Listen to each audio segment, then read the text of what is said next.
So many people believe in soulmates. But they're being silly. Just get out there and date someone. Anybody. Time is running out. Stop being so picky.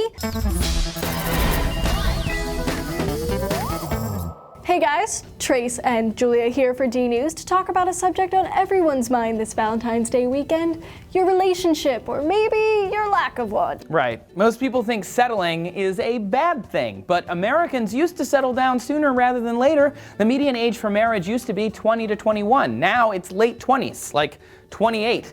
And if you ask young people, they wouldn't mind actually waiting even longer into their early 30s. You used to be able to settle down with your high school sweetheart and be so happy, but now there are just way too many options. So the question we have to ask is, when should you settle down? Pick someone too early in the dating game and you might miss out on somebody better down the road. Wait too long and maybe you gave up the right one a long time ago and now you face slim pickings. If you can't know what's ahead and you can't go back in time to change your mind, when should you say yes? Most humans know how to weigh risk. Is it better to run across the street right now or to, look around, make sure there's no traffic and cross then? With social relationships, we weigh the odds too. And surprisingly, the odds are in Mr. or Mrs. OK's favor, not waiting for Mr. or Mrs. Right.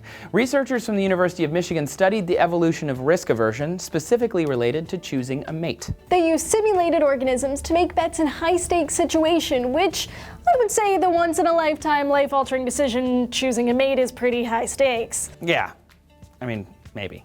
Yeah, right. So they tested questions like, do you procreate with your current partner, or do you wait for a better option that may or may not come along? And after thousands of generations, a pattern emerged. During high-stakes situations, the safest route is the best route. Settling is a sure thing. Snapping up Mr. or Mrs. Right now gives you a greater advantage when it comes to tossing your genes into the future. Just breed as soon as you can. This is especially important if you're in a small group. Humans probably evolved in communities of about 150 individuals or so. Those in smaller communities seemed risk-sensitive and settled down early. And I guess this stands today. I'm looking at you small Midwest towns. See, it is less risky to settle for Mr. or Mrs. OK because something better might not come along. And waiting too long might mean giving up the one chance that you have to pass on your genes. However, the researchers note this method isn't best for everyone. Evolution allowed for a range of behaviors to emerge. There's natural variation from person to person when it comes to risk adversity. Okay, so here's how to figure out when Mr. or Mrs. More Than OK is right in front of you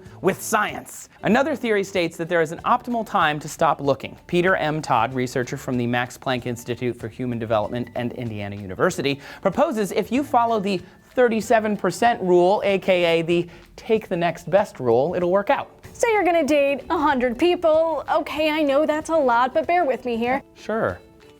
It's a lot. It's totally a lot. Yeah. Anyways, using the rule, you should reject the first 37% of people you date on principle. But the next person who comes along who's better than everyone you've seen before is the one you should snag. It's about probability over time. Within any specific number of people, the best choice is going to be made right after you reject the first 37%. Trust in the maths, guys. Of course, this is on average. Some people's best mate might be the first person that they ever date, but this theory gives you the best chance of finding the best partner. And most people don't need to date 100 people to find the right one. The researchers also suggested dating around 12 people. That should be enough to find your perfect match. So what do you think? Will you woo with science on your side? Let us know in the comments below. And while you're at it, don't forget to hit that subscribe button for more science every day of the week.